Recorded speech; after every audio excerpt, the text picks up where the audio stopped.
Hello friends, welcome back to our channel moms daily. ഇന്ന് ഞാൻ വന്നിരിക്കുന്നത് ഗോതമ്പ് പൊടി കൊണ്ടുള്ള ഒരു അടിപൊളി സ്നാക്കായിട്ടാണ്. ഒരു ചായക്കടി എന്നൊക്കെ വേണമെങ്കിൽ പറയാം. നല്ല സ്പൈസി ആയിട്ടുള്ള കുഞ്ഞുങ്ങൾക്കും വലിയവർക്കും ഒരുപോലെ ഇഷ്ടപ്പെടുന്ന ഒരു സ്നാക്കാണ്. ഇതെങ്ങനെ ഉണ്ടാക്കാൻ നോക്കാം.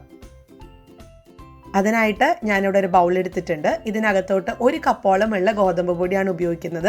അപ്പോൾ 1 കപ്പ് ഞാൻ എടുത്തിരിക്കുന്ന മെഷർമെൻറ്റ് കപ്പ് 250 ml ആണ്. അങ്ങനെ മെഷർമെൻറ്റ് കപ്പ് വേണമെന്നില്ല കേട്ടോ, സാധാരണ കപ്പിലാണെങ്കിലും 1 കപ്പ്. ഇനി ഇതിനകത്തോട്ട് ആവശ്യത്തിനുള്ള ഉപ്പ് ചേർത്ത് കൊടുത്തിട്ടുണ്ട്. അതുപോലെ 1/2 ടീസ്പൂണോളമുള്ള നല്ല ജീരകമാണ് ചേർത്ത് കൊടുത്തിരിക്കുന്നത്. അത് മുഴുവനോട് കൂടെ ചേർക്കാൻ നോക്കുക, പൊടി അല്ലാതെ. പിന്നെ ഞാൻ ചേർത്ത് കൊടുക്കുന്നത് ഉണക്കമുളക് പൊടിച്ചതാണ്, അതായത് ചില്ലി ഫ്ലേക്സ് ആണ് ചേർത്ത് കൊടുക്കുന്നത്. അപ്പം നമ്മളൊരു സാധാരണ ഇങ്ങനെ ഒരു പ്ലെയിൻ ആയിട്ട് കഴിക്കുന്നതിനേക്കാളും നമ്മുടെ ഈ ഒരു ഗോതമ്പിൻ്റെ ഈ ഒരു മാവ് നല്ലൊരു ഫ്ലേവർ ആയിട്ടിരിക്കും, അതുകൊണ്ടാണ് അങ്ങനെ ചേർത്തത്. പിന്നെ ഞാൻ ചേർത്ത് കൊടുത്തിരിക്കുന്നത് ഒരു 2 ടീസ്പൂണോളമുള്ള എണ്ണയാണ്. എണ്ണയ്ക്ക് പകരം നിങ്ങൾക്ക് നെയ്യാണെങ്കിൽ ഒഴിച്ചു കൊടുക്കാം. ഇനി നമുക്കിതൊരു സ്പൂൺ വെച്ചിട്ട് നന്നായിട്ടൊന്ന് മിക്സ് ചെയ്യണം. ഇനി ഇതിനകത്തോട്ട് ആവശ്യത്തിനുള്ള ചെറു ചൂടുവെള്ളമാണ് ഞാൻ എടുത്തിരിക്കുന്നത്. ചെറു ചൂടുവെള്ളം ചേർത്ത് നമുക്ക് ചപ്പാത്തിക്കൊക്കെ മാവ് കുഴയ്ക്കുന്നത് പോലെ ഒന്ന് കുഴച്ചെടുക്കണം. അപ്പോൾ ചപ്പാത്തിയുടെ മാവ് ഇവിടെ റെഡിയാണ്. അപ്പോൾ ഇതിങ്ങനെ നല്ല സോഫ്റ്റ് ആയിട്ട് വന്നിട്ടുണ്ട്. നമുക്കിതൊരു 5 മിനിറ്റോളം ഒന്ന് മാറ്റി വയ്ക്കാം. അപ്പോൾ ആ സമയം കൊണ്ട് നമുക്കൊരു മസാല തയ്യാറാക്കണം. അതിനായിട്ട് ഇത് ഒരു ബൗൾ എടുത്തിട്ടുണ്ട്. ഇതിനകത്തോട്ട് ഒരു 4 ഉരുളൻകിഴങ്ങ് പുഴുങ്ങിയത് ഞാൻ ചേർത്തിട്ടുണ്ട്. അപ്പോൾ ഞാൻ ഉരുളൻകിഴങ്ങ് നല്ലതുപോലെ എല്ലാം ഒരുപോലെ വരാനായിട്ട് ഒന്ന് ഈ പുഴുങ്ങിയ ഉരുളൻകിഴങ്ങ് ഒന്ന് ഗ്രേറ്റ് ചെയ്തിട്ടാണ് ഞാൻ ബൗളിനകത്തോട്ട് ഇടുന്നത്. ഇങ്ങനെ ചെയ്യണം എന്നൊരു നിർബന്ധമില്ല. നിങ്ങൾക്കതല്ല നന്നായിട്ട് കൈ വെച്ചിട്ട് തരികളൊന്നും ഇല്ലാതെ, അതായത് കട്ടകളൊന്നും ഇല്ലാതെ കുഴച്ചെടുക്കാൻ പറ്റുവാണെന്നുണ്ടെങ്കിൽ അങ്ങനെയും ചെയ്യാം കേട്ടോ.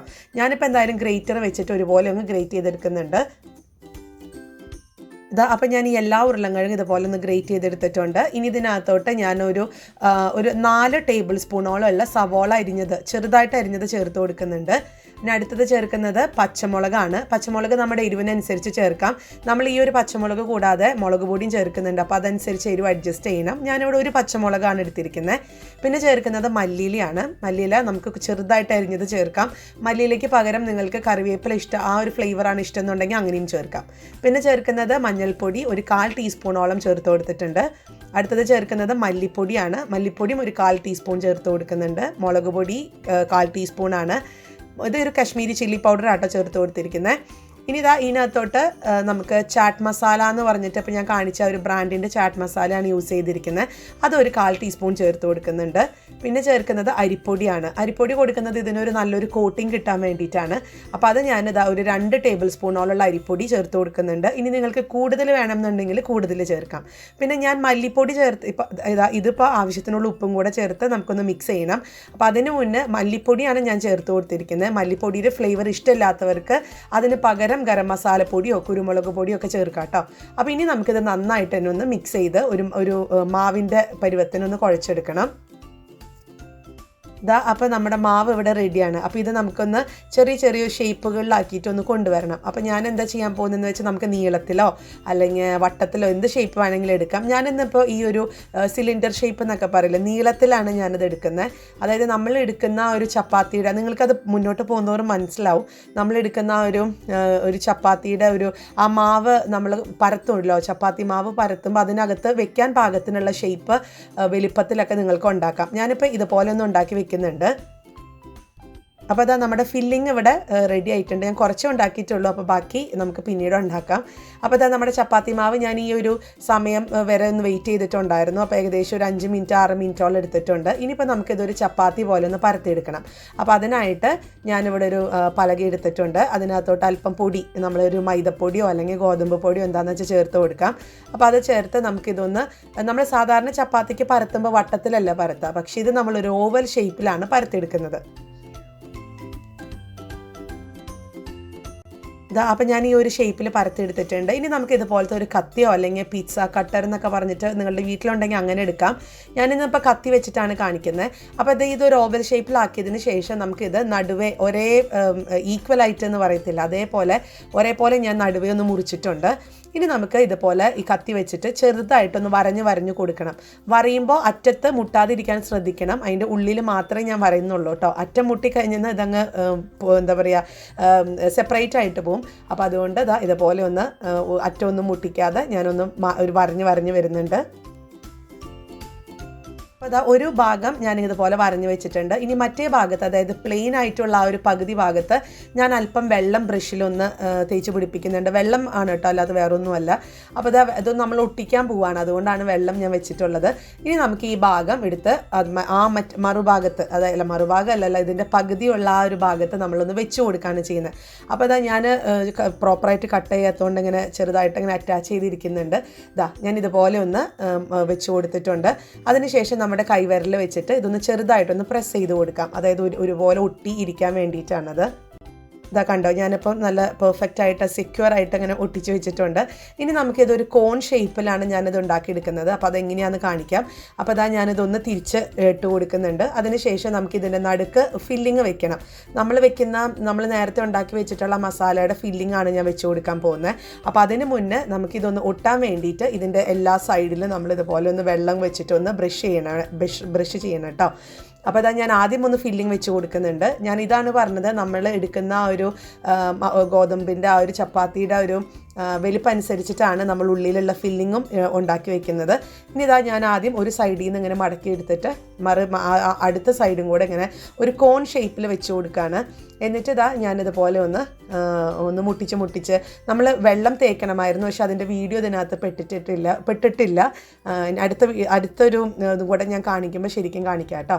അപ്പോൾ ഇതാ ഇനി വെള്ളം ഒക്കെ ഒന്ന് ചെറുതായിട്ടൊന്ന് തൂത്ത് കൊടുത്തതിന് ശേഷം ഒന്ന് കൈവച്ച് പ്രസ് ചെയ്ത് കഴിഞ്ഞാൽ നമ്മുടെ സമോസ പോലത്തെ ഒരു സംഭവം ഇവിടെ റെഡിയാണ്. അപ്പോൾ ഞാനിപ്പോൾ ഇവിടെ കുറച്ചും കൂടെ അതിൻ്റെ മേലെ വെള്ളം ഒന്ന് വെച്ച് കൊടുക്കുന്നുണ്ട്, ഒന്ന് ഉറപ്പ് വരുത്താൻ വേണ്ടിയിട്ട്. ഇതങ്ങനെയൊന്നും വിട്ട് പോകത്തൊന്നുമില്ല, നല്ല പെർഫെക്റ്റ് ആയിട്ട് കിട്ടും. അപ്പോൾ കുഞ്ഞുങ്ങൾക്കൊക്കെ ആണെന്നുണ്ടെങ്കിൽ നമുക്കത് ഉണ്ടാക്കി കൊടുത്തു കഴിഞ്ഞാൽ അവർക്ക് ഒത്തിരി സന്തോഷമാവും. കാരണം നമ്മളൊരു ഷേപ്പിലൊക്കെ ഉണ്ടാക്കി കൊടുക്കുമല്ലേ, അപ്പോൾ അവർക്കും ഭയങ്കര ആകാംക്ഷയായിരിക്കും എന്തായിരിക്കും എന്നുള്ളത്. പിന്നെ അതുമല്ല, ഇതിനകത്ത് ഈ മസാലയ്ക്ക് പകരം നിങ്ങൾക്ക് ചിക്കൻ്റെ ഫില്ലിംഗ് ആണെന്നുണ്ടെങ്കിലും വെച്ച് കൊടുക്കാം. പിന്നെ നമ്മളങ്ങനെ വരഞ്ഞതുകൊണ്ട് കാണാനും നല്ല ഭംഗിയാണ്, ഒരു സ്പൈറൽ പോലെ ഇങ്ങനെ ഉണ്ടാവും. കണ്ടോ, അതാ ഇതുപോലെ വന്നിട്ടുണ്ട്. അപ്പോൾ ഞാൻ ഒരെണ്ണം കൂടെ ഇതുപോലെ ഒന്ന് കാണിക്കാം.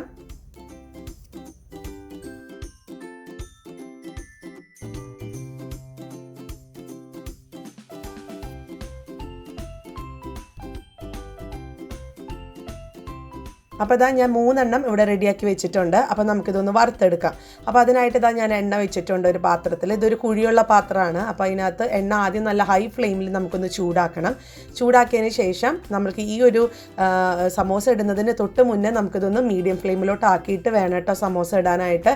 അല്ലാന്നുണ്ടെങ്കിൽ പുറമെയൊക്കെ നമുക്ക് നല്ല ഭംഗിയിലും കളറിലൊക്കെ കിട്ടും, പക്ഷെ അകം വെന്ത് കാണത്തില്ല. അപ്പോൾ അകം വേവണമെന്നുണ്ടെങ്കിൽ നമ്മൾ മീഡിയം ഫ്ലെയിമിൽ തന്നെ ഇടണം.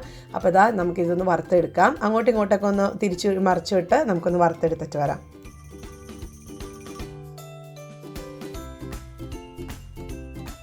ഇതാ നമ്മുടെ ഒരു വെറൈറ്റി ആയിട്ടുള്ള ഒരു സ്നാക്ക് ഇവിടെ റെഡിയാണ്. കണ്ടോ, നല്ല ഭംഗിയല്ലേ കാണാനായിട്ടും, ഒരു വര പോലെയൊക്കെ. അപ്പോൾ കുഞ്ഞുങ്ങൾക്ക് ഇത് നമുക്ക് ഇതേപോലെ കൊടുക്കണമെങ്കിൽ കൊടുക്കാം, അല്ലെങ്കിൽ നടുവേ മുറിച്ച് കൊടുക്കാം. ഞാനിപ്പോൾ ഇവിടെ കുഞ്ഞുങ്ങൾക്ക് നടു മുറിച്ചിട്ടാണ് കൊടുക്കുന്നത്. അപ്പോൾ അത് അവർക്ക് കെച്ചപ്പിലൊക്കെ അവർക്ക് മുക്കി കഴിക്കാനൊക്കെ നല്ല ടേസ്റ്റ് ആയിരിക്കും. അപ്പോൾ ഞാൻ ബാക്കിയുള്ളത് ഇതുപോലെ ഒന്ന് വറുത്തെടുത്തിട്ട് വരാം. അതുപോലെ തന്നെ എന്നോട് ഒത്തിരി പേര് മെസ്സേജ് അയച്ച് ചോദിക്കുന്നുണ്ട്, എങ്ങനെയുണ്ട്, സേഫാണോ ചേച്ചി, സേഫാണോ എന്നൊക്കെ. അപ്പോൾ ഒത്തിരി സന്തോഷമുണ്ട് അതൊക്കെ കാണുമ്പോൾ. അത് ഞങ്ങൾ സേഫാണ്, ഞാനും എൻ്റെ ഫാമിലിയൊക്കെ സേഫാണ്. ഇപ്പം ഇവിടെ നമുക്കും നാട്ടിലെ പോലെ തന്നെയൊക്കെയാണ് പ്രശ്നങ്ങൾ, പക്ഷേ എനിക്ക് തോന്നുന്നു നാട്ടിലേക്കാളും കുറച്ചും കൂടി കൂടുതലാണ് മറ്റുള്ള സ്ഥലങ്ങളിലൊക്കെ. ഇപ്പം നമ്മൾ താമസിക്കുന്നിടത്തൊക്കെ ഇച്ചിരി പ്രശ്നത്തിലാണ്. ഇപ്പം നമ്മുടെ അടുത്ത് ഇവിടെ വീട്ടിൽ നിന്ന് പുറത്തിറങ്ങരുതെന്നൊക്കെയാണ് ഓർഡർ ഉള്ളത്. പിന്നെ ഇപ്പോൾ ഷോപ്പിങ്ങിനൊക്കെ ഇച്ചിരി ബുദ്ധിമുട്ടൊക്കെ ഉണ്ട്, കാരണം സാധനങ്ങളുടെ അവൈലബിലിറ്റി ഒക്കെ കുറഞ്ഞു തുടങ്ങി. ഇപ്പോൾ നമുക്ക് റേഷൻ പോലെയൊക്കെയാണ് പല കാര്യങ്ങളൊക്കെ കിട്ടുന്നത്. ഇപ്പോൾ നമുക്ക് പാലൊക്കെ ആണെന്നുണ്ടെങ്കിലും 2 കുപ്പി അങ്ങനെയൊക്കെയുള്ള രീതിയിലേക്കൊക്കെ ആയി വന്നിട്ടുണ്ട്. പിന്നെ പല കടകൾ അടഞ്ഞു കിടക്കുന്നുണ്ട്. പിന്നെ കുഞ്ഞുങ്ങളുടെ സ്കൂളൊക്കെ അടച്ചു. കുഞ്ഞുങ്ങളുടെ അടുത്ത് ഇനി സ്കൂളിൽ വരണ്ടെന്നാണ് പറഞ്ഞിരിക്കുന്നത്. പിന്നെ എനിക്ക് വീട്ടിലിരുന്ന് തന്നെ ജോലി ചെയ്യാവുന്നുള്ള സംവിധാനം ഉള്ളതുകൊണ്ട് എനിക്ക് മുടക്കമൊന്നുമില്ല, പക്ഷെ വീട്ടിലിരുന്ന് ചെയ്യാം. പിന്നെ ഹസ്ബൻഡിന് ഹോസ്പിറ്റലായതുകൊണ്ട് ഹസ്ബൻഡിന് ജോലിക്ക് പോകണം. എങ്കിലും നമ്മളെല്ലാവരും പ്രിക്കോഷൻസ് ഒക്കെ എടുക്കുന്നുണ്ട്. നിങ്ങളും അങ്ങനെ തന്നെ ആയിരിക്കുക, സേഫായിട്ടിരിക്കുക കേട്ടോ. ഇതാ അപ്പം നമ്മുടെ സ്നാക്ക് ഇവിടെ റെഡിയാണ്. കണ്ടോ, കാണാൻ ഈ ബേക്കറിയിലൊക്കെ ഇരിക്കുന്നത് പോലെയുള്ള സംഭവമാണിത്. അപ്പോൾ നിങ്ങളെല്ലാവരും ഇതൊന്ന് ട്രൈ ചെയ്ത് നോക്കുക. കുഞ്ഞുങ്ങൾക്കൊക്കെ തീർച്ചയായിട്ടും ഇഷ്ടപ്പെടും. ഇപ്പം നമ്മൾ വലിയവർക്കൊക്കെ ആണെന്നുണ്ടെങ്കിൽ ഇതിൻ്റെ കൂടെ നല്ലൊരു ചട്നിയൊക്കെ ഉണ്ടെന്നുണ്ടെങ്കിൽ, അതായത് ഒരു മിൻറ്റിൻ്റെ പുതിനയില ചട്നിയൊക്കെ ഉണ്ടെന്നുണ്ടെങ്കിൽ നല്ലൊരു ബെസ്റ്റ് കോമ്പിനേഷനാണ്. ഇത് പുറമേയൊക്കെ നല്ല ക്രിസ്പിയാണ്, അകം നല്ല സോഫ്റ്റുമാണ്. ഇതിനകത്തുള്ള ആ ഒരു എന്തായിരുന്നു അതിൻ്റെ മസാലയൊക്കെ കൂടെ നല്ലൊരു സോഫ്റ്റുമാണ്. അപ്പോൾ നിങ്ങളെല്ലാവരും ട്രൈ ചെയ്ത് നോക്കണം, തീർച്ചയായിട്ടും ട്രൈ ചെയ്യണം. അപ്പോൾ ഇതാ ഞാൻ ഇതുപോലെ നടുവേ ഒന്ന് മുറിച്ചിട്ടുമുണ്ട്. അപ്പോൾ കുഞ്ഞുങ്ങൾക്കൊക്കെ ഇത് കെച്ചപ്പിനകത്ത്, അതായത് ടൊമാറ്റോ സോസിനകത്തൊക്കെ അവർക്ക് മുക്കി കഴിക്കാൻ നല്ല സൂപ്പർ സ്വാദാണ് കേട്ടോ. അപ്പോൾ എല്ലാവരും ട്രൈ ചെയ്തിട്ട് എങ്ങനെ ഉണ്ടായിരുന്നു എന്ന് അറിയിക്കുക. അതുപോലെ തന്നെ നമ്മുടെ ഈ ചാനൽ നിങ്ങൾ ആദ്യമായിട്ടാണ് കാണുന്നതെങ്കിൽ സബ്സ്ക്രൈബ് ചെയ്യാനും മറക്കരുത്. അപ്പോൾ അടുത്തൊരു വീഡിയോ ആയിട്ട് ഉടനെ കാണാം. അൻറ്റിൽ ദെൻ ബൈ.